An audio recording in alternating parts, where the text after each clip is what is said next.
नमस्कार, उत्तराखंड की खबरों के साथ मैं हूं मनोज मानस। खबरों का रुख करेंगे उससे पहले देख लेते हैं इस वक्त की अहम हेडलाइंस। बनभूलपुरा रेलवे भूमि अतिक्रमण का फैसला टला। अब 9 दिसंबर को सुप्रीम कोर्ट में सुनवाई। करीब 30 एकड़ जमीन पर अवैध कब्जे का मामला। गुजरात दौरे पर उत्तराखंड के सीएम पुष्कर सिंह धामी साधली में सरदार गाथा पदयात्रा में हुए शामिल। कार्यक्रम में गिनाई उपलब्धियां। संचार साथी ऐप पर सरकार का बयान, फोन में ऐप रखना अनिवार्य नहीं। विपक्ष के आरोपों पर बोले सिंधिया, जो सत्य नहीं देखना चाहते उन्हें सत्य नहीं दिखा सकते। पटवारी लेखपाल भर्ती परीक्षा के पेपर लीक केस में सीबीआई जांच शुरू। जांच को लेकर बीजेपी कांग्रेस में रार। कांग्रेस ने सरकार पर उठाए सवाल। बागेश्वर में राज्य सरकार की हेली सर्विस बनी। वरदान पहाड़ों के लिए बेहद मुफीद। बुजुर्गों के लिए उड़ान योजना मुफीद। दूसरे स्थान पर कम समय पर पहुंच रहे लोग। नैनीताल जमरानी बांध निर्माण में स्थानीय लोगों की मांग। भीमताल जमरानी क्षेत्र स्थानीय लोगों की उठी मांग। बाहर से मजदूर लाने का विरोध।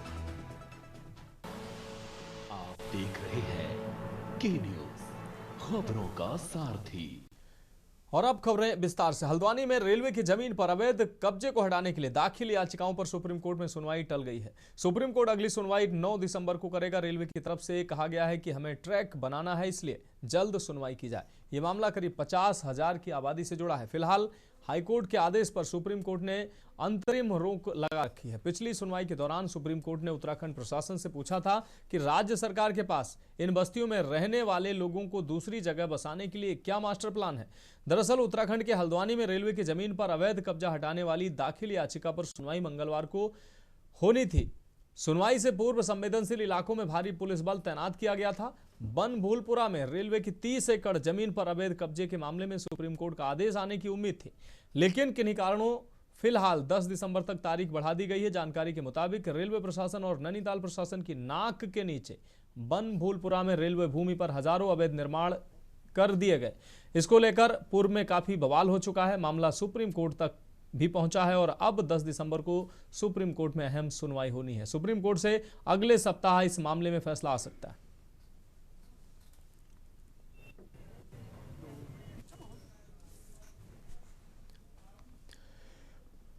अगली खबर देहरादून से है, जहां उत्तराखंड धराली में विगत अगस्त माह में भीषण आपदा आई है, जिसमें काफी बड़े पैमाने पर जानमाल की हानि हुई है। कई घर, होटल और दुकान तहस नहस हुए और सैकड़ों की संख्या में वहां जाने भी गई हैं, जिसके बाद राज्य सरकार वहां तुरंत आपदा राहत बचाव कार्य सरकार ने किया है। इस आपदा के बाद सरकार द्वारा आपदा की जांच शुरू की गई। किन कारणों से इस आपदा ने भीषण रूप लिया, जांच का जिम्मा कर्नल अजय कोठियाल को दिया गया, जिन्होंने धरातल पर जाकर देखा कि आपदा के कारण कितना नुकसान हुआ और कितनी जानमाल की हानि हुई। वहीं इस जांच के बाद कर्नल कोठियाल ने अपनी ही सरकार पर सवाल खड़े कर दिए। उन्होंने आपदा विभाग की बैठक में कई ऐसी बातें बोली जो सरकार को अब असहज कर रही हैं।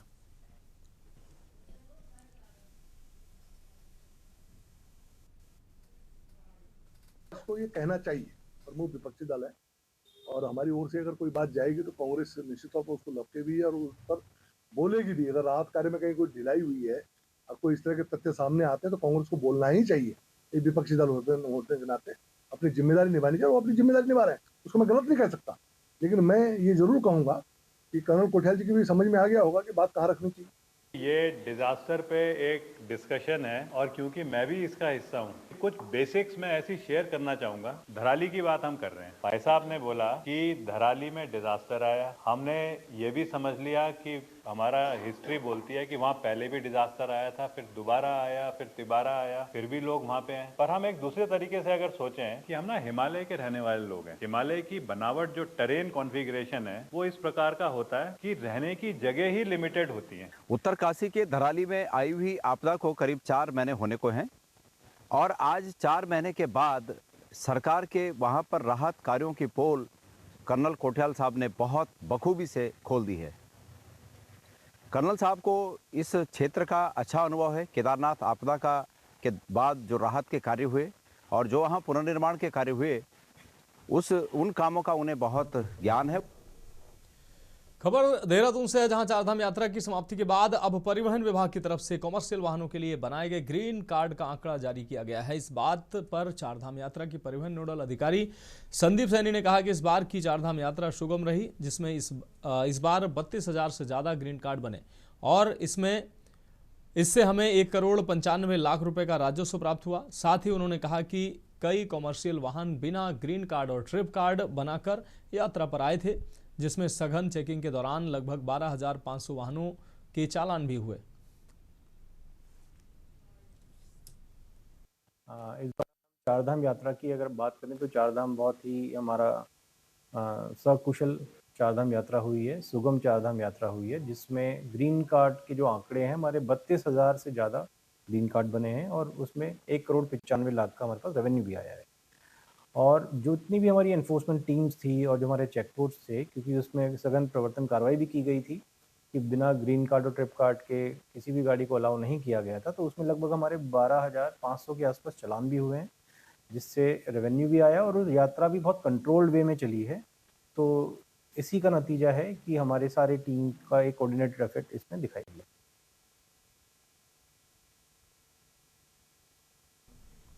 बढ़ेंगे अगली खबर की ओर। खबर देहरादून से, जहां दिल्ली ब्लास्ट के बाद से उत्तराखंड के बॉर्डर क्षेत्रों में चेकिंग अभियान चलाया जा रहा है। क्योंकि राजधानी देहरादून भी उत्तर प्रदेश की सीमा से सटा हुआ है, इसलिए एसएसपी देहरादून के निर्देश पर रात और सुबह तड़के सीमा क्षेत्रों में चेक पोस्ट व आंतरिक मार्गों में आकस्मिक चेकिंग की गई है। इस दौरान 1800 से ज्यादा वाहनों की चेकिंग हुई और 3300 से ज्यादा लोगों से पूछताछ भी की गई। चेकिंग के दौरान उनके सत्यापन से संबंधित जानकारियां भी ली गई और वाहनों की भी पूरी तलाशी ली गई। दिल्ली की घटना के उपरांत जो है उत्तराखंड में भी हाई अलर्ट के लिए निर्देश प्राप्त हुए, खासकर राजधानी देहरादून में जिस तरह के सामरिक महत्व के प्रतिष्ठान है और अंतर्राज्यीय जनपदों से जुड़ा हुआ है और साथ ही साथ इसमें यहाँ देखा है टूरिस्ट भी काफ़ी संख्या में यहाँ पर आते हैं। इसको देखते आकस्मिक रूप से जो निर्देश प्राप्त हुए उसमें विभिन्न क्षेत्राधिकारी के नेतृत्व में 1.5 से 2 घंटे आकस्मिक रूप से विभिन्न स्थानों पर समय बदल के चेकिंग की जाती, चाहे वो देर रात्रि हो चाहे प्रातः हो। और इसमें पूरा ख्याल रखा जाता है कि जो हमारे हैंडल डिटेक्टर हैं या कोई चीज़ चेक करनी है, हमें वाहन चेक करना है, उनके सामान को चेक करना है, तो पूरी थॉरोली चेक किया जाए। साथ ही साथ जब ये चेकिंग हो, खासकर अंतर राज्य जो हमारे चेक पोस्ट हैं, तो पूरी तरह से वो आर्म्ड हो और जो एहतियात होती है उसको बरता। बढ़ेंगे अगली खबर की ओर। दून पुलिस द्वारा शिक्षण संस्थानों को नशा मुक्त बनाने के लिए चलाए जा रहे विशेष अभियान के तहत आज क्लेमेंट टाउन क्षेत्र के एक निजी शिक्षण संस्थान में औचक निरीक्षण किया गया। इस निरीक्षण में पुलिस प्रशासन और स्वास्थ्य विभाग के डॉक्टरों की संयुक्त टीम शामिल थे। इस औचक कार्रवाई के दौरान संस्थान के 145 छात्र छात्राओं का रैंडम यूरिन ड्रग टेस्ट किया गया। इस दौरान दून पुलिस के लिए राहत भरी बात यह रही कि सभी 145 छात्रों की टेस्ट रिपोर्ट नेगेटिव पाई गई। ड्रग्स फ्री कैंप्स पहल के अंतर्गत दून पुलिस अब तक शहर के विभिन्न शिक्षण संस्थानों में कुल 572 छात्रों का रैंडम मेडिकल टेस्ट करा चुकी है।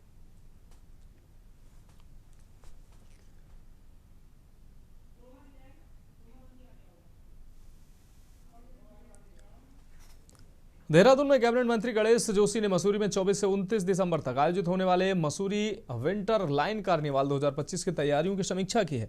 राजपुर रोड स्थित मंथन सभागार में हुई बैठक में कार्निवाल को आकर्षक और सफल बनाने के लिए शोभा यात्रा, सांस्कृतिक कार्यक्रम, adventure sports, food festival, vintage rally, nature walk, star gazing सहित विभिन्न गतिविधियों का विस्तृत चर्चा की गई। मंत्री ने अधिकारियों को सभी व्यवस्थाएं, पार्किंग, यातायात सुरक्षा, बिजली पानी, सफाई व अलाव व्यवस्था समय पर पूर्ण करने के निर्देश दिए ताकि पर्यटकों को कोई असुविधा न हो। उन्होंने स्थानीय कलाकारों व उत्तराखंड की संस्कृति को प्राथमिकता देने और फूड फेस्टिवल में पहाड़ी व्यंजनों व मिलेट आधारित खाद्य पदार्थों को शामिल करने पर जोर दिया गया। बैठक में जिलाधिकारी शबिन बंसल, सीडीओ अभिनव शाह, एमडीडीए सचिव मोहन सिंह वर्निया सहित कार्निवाल समिति के पदाधिकारी मौजूद रहे।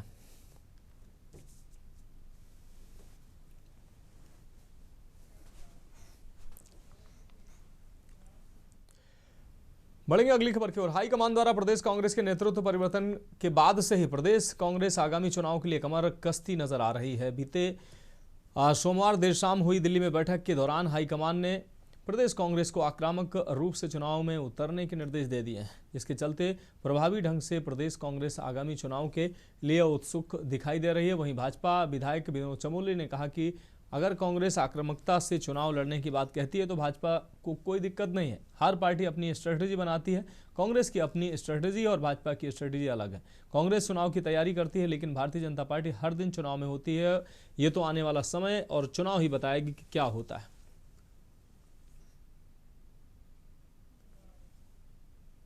जिनको भी बात हुई, अगर वो कहते भाई आक्रामकता से चुनाव लड़े, कोई दिक्कत नहीं। भारत पार्टी अपनी स्ट्रेटजी बनाती है, उनकी अपनी स्ट्रेटजी है, हमारी स्ट्रेटजी अपनी अलग है। वो आज चुनाव की तैयारी करते हैं, हम हर दिन चुनाव लड़ते हैं। भारतीय जनता पार्टी हर दिन चुनाव में होती है, तो दोनों का अपना एक स्ट्रेटजी है। उसके बाद आगे जैसे जैसे चुनाव बढ़ेगा तो देखा जाएगा कहाँ क्या होता है। हम लोग अपने हिसाब से चुनाव लड़ेंगे, और बात हो, राजनीतिक दल है वो भी अपने हिसाब से चुनाव लड़ेगा।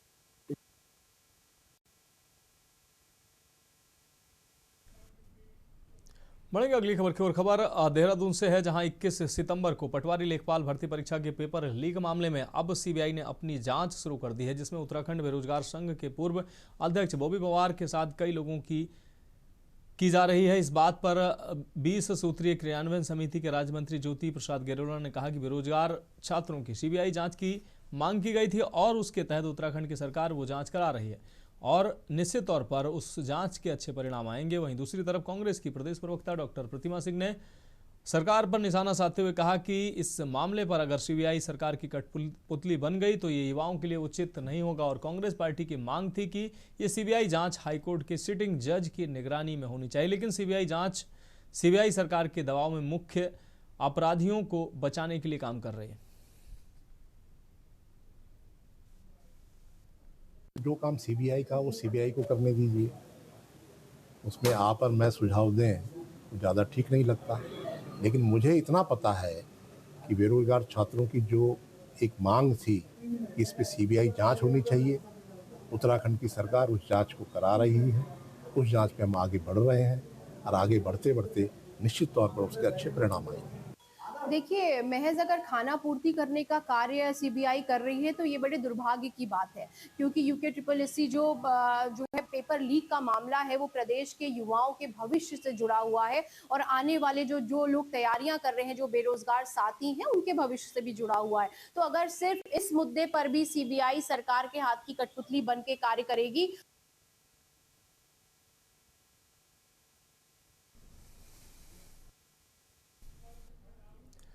अगली खबर बाजपुर से है, जहां घरों के ऊपर से गुजर रही विद्युत लाइन को हटाने की मांग को लेकर ग्रामीणों ने एसडीएम कार्यालय में ज्ञापन सौंपा और कार्रवाई की मांग की। साथ ही मांग पूरी न होने पर आंदोलन की चेतावनी दी। आपको बता दें कि बाजपुर के ग्राम नमूना दियोहरी निवासी ग्रामीण उत्तराखंड वाल्मीकि दलित समाज सुधार संगठन के अध्यक्ष अनिल वाल्मीकि के नेतृत्व में एसडीएम कार्यालय पर एकत्र हुए, जहां लोगों ने घरों के ऊपर से गुजर रही विद्युत लाइन को हटाने की मांग को लेकर ज्ञापन सौंपा। इस दौरान अनिल वाल्मीकि ने कहा कि लोगों के घरों की छतों के ऊपर से हाई वोल्टेज लाइन गुजर रही है, जिससे कई बार मवेशियों की मौत भी हो चुकी है और कई बच्चों की भी करंट लगने से वो चपेट में आए। ऐसे लोगों को अपने बच्चों और मवेशियों की जान को खतरा है।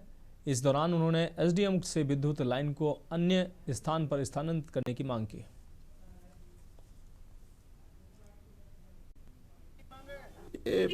नमूना दोहरी के लोग हैं ये, और खेतवा सिंह कॉलोनी में सबका निवास स्थान है। इनके घरों के ऊपर से 11,000 की लाइन गुजर रही है, जो काफ़ी समय से ये लोग लिख के प्रशासन को दे चुके हैं। आज ये आए हैं और मैं 2-4 दिन पहले इनके एरिया में गया था, मैंने देखा कि यार ये तो बहुत बड़ी समस्या है। इन्होंने कहा मुझसे कि भाई आए दिन यहाँ पे बच्चों को काफ़ी करंट लग चुका है और आकस्मिक मौतें भी वहाँ पर हो चुकी हैं और ये लाइन हटवाई जाए। तो मैं आया हूँ एसडीएम महोदय के पास। एसडीएम यहाँ पर नहीं है, तो उनके पेशकार को हमने ज्ञापन दिया है और ये लाइन जो हटनी चाहिए, जिससे कि आने वाले समय में किसी दिक्कत और परेशानी का सामना ना करना पड़े, क्योंकि सारे ही आप देख रहे हो सारे सब ग्रामवासी हैं, सब ग्रामीण क्षेत्र से आए हुए लोग हैं।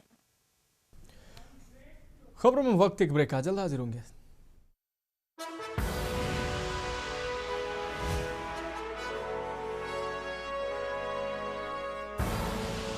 आप देख रहे हैं के न्यूज, खबरों का साथ। बढ़ेगा अगली खबर की ओर। खबर सिद्धार्थगंज से है, जहां महाविद्यालय नानकमता में आयोजित तहसील दिवस इस बार जन समस्याओं की गूंज और समाधान की गति दोनों का साक्षी बना, जहां मुख्य विकास अधिकारी दिवेश शास्त्री ने जनहित को सर्वोपरि रखते हुए अधिकारियों को कड़े निर्देश दिए, क्योंकि आपको बता दें कोई भी समस्या लंबित न रहे, हर शिकायत का निस्तारण तय समय में सुनिश्चित किया जाए, ये निर्देश थे। उन्होंने स्पष्ट कहा कि जन शिकायतें सरकार की प्राथमिकता हैं और जनता को अनावश्यक दफ्तरों के चक्कर न लगाना पड़े, इसलिए जिस स्तर की समस्या है उसी स्तर पर उसका तत्काल समाधान हो। तहसील दिवस में राशन कार्ड, पेयजल, आवास योजना, सड़क निर्माण, बिजली मरम्मत, जल जीवन मिशन से जुड़े कुल 29 प्रकरण सामने आए, जिनमें से 18 शिकायतों के अधिकारियों ने मौके पर निस्तारण कर दिया, जिससे ग्रामीणों में संतोष की लहर देखने को मिली है। ग्राम केथुलिया निवासी फूला सिंह ने केथुलिया बाजार से सरोजा तक 1 किलोमीटर सड़क बनाने, जल जीवन मिशन के तहत लगे नलों में जल आपूर्ति कराने और खराब विद्युत लाइनों को बदलने की मांग रखी थी।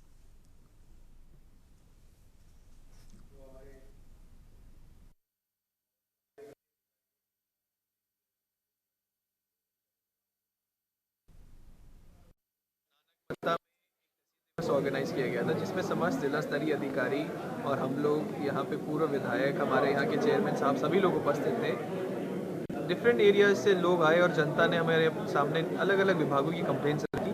टोटल मिलाकर हमारे वहाँ 29 कंप्लेंट्स आई थी, जिसमें से लगभग 15 से 18 के बीच की जो कंप्लेंट्स उनका रेजोल्यूशन अभी हो चुका है। कुछ राशन कार्ड से रिलेटेड थी, कुछ जल जीवन मिशन से रिलेटेड थी, कोई आधार कार्ड से रिलेटेड थी, कोई रोड से रिलेटेड थी। तो जो कंप्लेंट जैसे रोड या नई रोड की डिमांड है, उन कंप्लेंट्स के लिए हमने DPR बनाने के लिए आदेश दे दिए हैं। आने वाले समय में जो भी हमारे पास फंड प्रोविजनिंग रही, हम उसका विस्तारण उस हिसाब से करेंगे।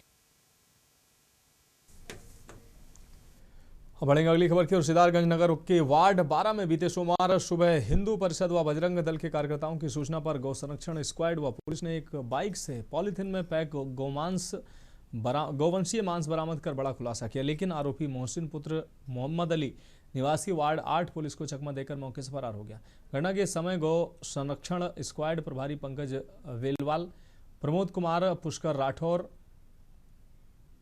ने बाईपास कॉलोनी में आरोपी को रोकने की कोशिश की, पर वह बाइक छोड़कर गलियों का फायदा उठाकर भाग निकला। मामले में कार्रवाई न होने पर मंगलवार को हिंदू परिषद व बजरंग दल के कार्यकर्ताओं में भारी रोष फैल गया।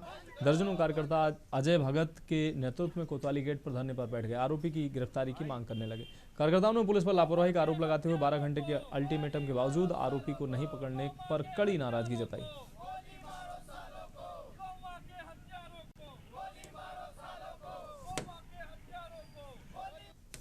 सुबह के समय एक गौ वंश का कटा हुआ मांस मिला। गौ स्क्वाड के द्वारा, हमारी टीम के द्वारा उसको पकड़ा गया और कल उसमें मुकदमा भी लिख दिया गया। हमने पुलिस प्रशासन को 12 घंटे का समय दिया, उसके बाद भी अभी तक उसकी गिरफ्तारी नहीं हुई। हम आज पुलिस प्रशासन से मांग करने आए, या तो आप उनकी गिरफ्तारी करो, वरना हम यहीं बैठे। अभी तो आपको 2, 4, 5, 10 लोग दिख रहे हैं, फिर बाद में जो होगा वो देखा जाएगा। अब बढ़ेंगे अगली खबर की ओर। खबर देहरादून से है, जहां कैबिनेट मंत्री गणेश जोशी ने देहरादून स्थित अपने शासकीय आवास में माउंट एवरेस्ट फतेह करने वाले चंपावत निवासी पर्वतारोही वीरेंद्र सिंह सामंत का सम्मान किया। मंत्री जोशी ने उन्हें शॉल और पौधा भेंट कर उनकी उपलब्धि की सराहना की। उन्होंने कहा कि सामंत का साहस और समर्पण राज्य के युवाओं के लिए प्रेरणा स्रोत है। गौरतलब है कि सामंत ने 18 मई 2025 को माउंट एवरेस्ट पर भारतीय तिरंगा और NCC का ध्वज फहराकर ऐतिहासिक उपलब्धि हासिल की थी।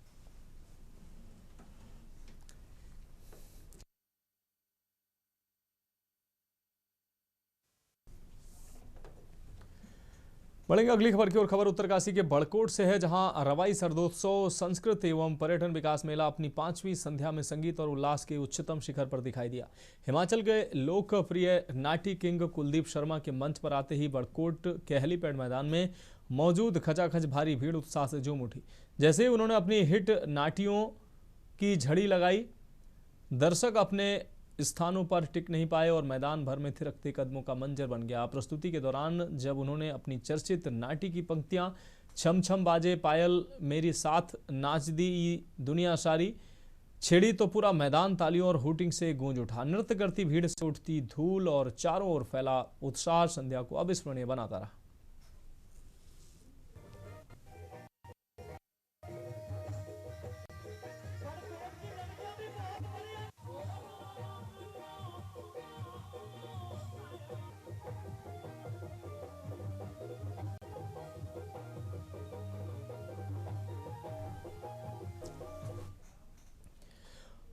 बढ़ेंगे अगली खबर की ओर। खबर हल्द्वानी से, जहां भाजपा कार्यालय में किसान मोर्चा के प्रदेश अध्यक्ष महेंद्र सिंह नेगी ने प्रेस वार्ता करते हुए गन्ना किसानों के लिए समर्थन मूल्य बढ़ाए जाने पर मुख्यमंत्री पुष्कर सिंह धामी का आभार जताया।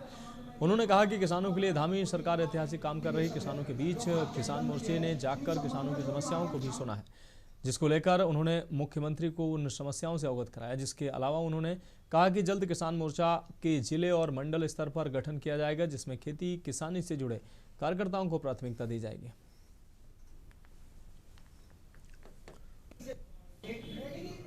प्रदेश की धामी सरकार किसानों के लिए बहुत अच्छे और उनके लिए सकारात्मक जिसमें परिणाम आए उनको उनके मेहनत का अच्छा वो धनराशि मिले, इसके लिए प्रयास कर रही है। किसानों के खेती किसानी के लिए 1 लाख रुपए तक का ऋण कोऑपरेटिव बैंकों के माध्यम से ब्याज मुक्त पूरे 1 साल के लिए फसल के हिसाब से दिया जाता है। और केंद्र सरकार के द्वारा आपको मालूम है किसान सम्मान निधि के रूप में 6,000 रुपया प्रतिवर्ष केंद्र सरकार दे रही है।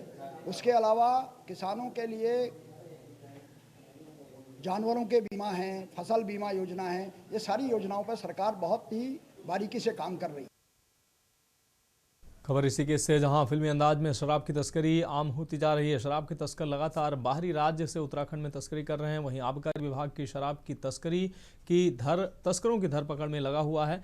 आबकारी निरीक्षक प्रेरणा विष्ट के नेतृत्व में टीम नेपाली फार्म 3 पानी के पास मुखबिर की सूचना पर पहुंची है, जहां चंडीगढ़ से टिहरी चंबा की ओर सप्लाई के लिए जा रही गाड़ियों में शराब की खेप को पकड़कर 2 आरोपियों को गिरफ्तार किया। आबकारी आयुक्त अनुराधा पाल ने बताया कि आबकारी विभाग लगातार अवैध शराब के तस्करों पर कार्रवाई कर रही है। इसी क्रम में पहाड़ों पर सप्लाई के लिए चंडीगढ़ से टिहरी चंबा की ओर 2 वाहन शराब की तस्करी के लिए जा रहे थे, जिन्हें ऋषिकेश आबकारी विभाग की टीम ने पकड़ा, जिसमें 25 पेटी अंग्रेजी चंडीगढ़ मार्का शराब बियर बरामद की गई है। तस्करी कर रहे 2 तस्करों को गिरफ्तार किया गया। आबकारी विभाग के द्वारा लगातार अवैध रूप से शराब की तस्करी कर रहे तस्करों पर कार्रवाई जारी है। अवैध तस्करी के खिलाफ आबकारी विभाग लगातार कार्य कर रहा है और यहाँ पर अभी हम छिद्दरवाला फ्लाईओवर के नीचे, जहाँ पर लगभग 25 पेटी जो चंडीगढ़ के यहाँ से लाकर चंबा तक पहुँचानी थी, और ये तस्कर आज आबकारी विभाग की टीम ने यहाँ पकड़े हैं, जिनके पास से 2 गाड़ियाँ और 25 पेटी शराब बरामद की गई है। हमारे साथ अनुराधा पाल आबकारी आयुक्त मौजूद हैं। मैम, कितनी बड़ी कार्रवाई माना? ये काफ़ी बड़ी कार्रवाई है। सबसे बड़ी बात इसमें 2 चीज़ें देखने को मिली है, क्योंकि ये लगातार इसको यूज़ करते आ रहे थे और अभी तक इनकी मुखबिरी अच्छे से नहीं की गई थी, लेकिन अभी टीम ने बहुत अच्छा काम किया कि मुखबिरी करते हुए इनको रंगे हाथों पकड़ा है। और ये 25 पेटी जो है और ये हरियाणा से चंडीगढ़ से यहाँ तक पहुँच गई है, वो भी भगवानपुर चेक पोस्ट से होते हुए और बीच में पूरा एरिया कवर करते हुए। तो कहीं ना कहीं बीच में भी इन्होंने छोटे छोटे गाँव के रूट्स का प्रयोग किया होगा, पुलिस की भी और आबकारी की भी नज़रों से बचते हुए, और यहाँ आकर पकड़ा गया। दूसरा सबसे बड़ी बात यह, इन्होंने बहुत पूरी गाड़ी को ट्रांसफॉर्म किया हुआ है। नीचे पूरे कैबिनेट बनाए हुए हैं, दरवाजों के पीछे पूरे कैबिनेट बनाए हैं। तो मतलब ये बहुत पेशेवर तस्कर साबित होते हैं, क्योंकि ये पूरा इस तरह की गाड़ी को ट्रांसफॉर्म करके यूज़ कर रहे हैं। तो निश्चय मैं इसको बड़ी कार्रवाई मानती हूँ। और इस तरह से मुझे पूरे अगर नेटवर्क का पता चलेगा, हम सख्ताई से इनसे पूछताछ करेंगे। इनको अभी अभियुक्तों को हमने हिरासत में ले लिया है, पूछताछ करने पर आगे भी पता चले। बिल्कुल, देखिए अवैध तरीके से जो शराब उत्तराखंड में लाई जा रही है और सप्लाई हो रही है, उस पर लगाम लगाने के लिए आबकारी विभाग लगातार काम कर रहा है। और मुस्तैदी से यहाँ पर जो 2 गाड़ियाँ पकड़ी गई हैं, उससे लगता है कि आने वाले समय में और तेज़ी से आबकारी विभाग काम करेगा और उत्तराखंड से बाहर से जो गाड़ियाँ सप्लाई कर रही हैं शराब की तस्करी की, उस पर पूरी तरह से लगाम लगा पाएंगे। ठीक से बसंत कश्यप के न्यूज़ इंडिया। फिलहाल खबरों में अभी के लिए मेरे साथ इतना ही। मुझे दीजिए इजाजत और आप देखते रहिए के न्यूज़ इंडिया।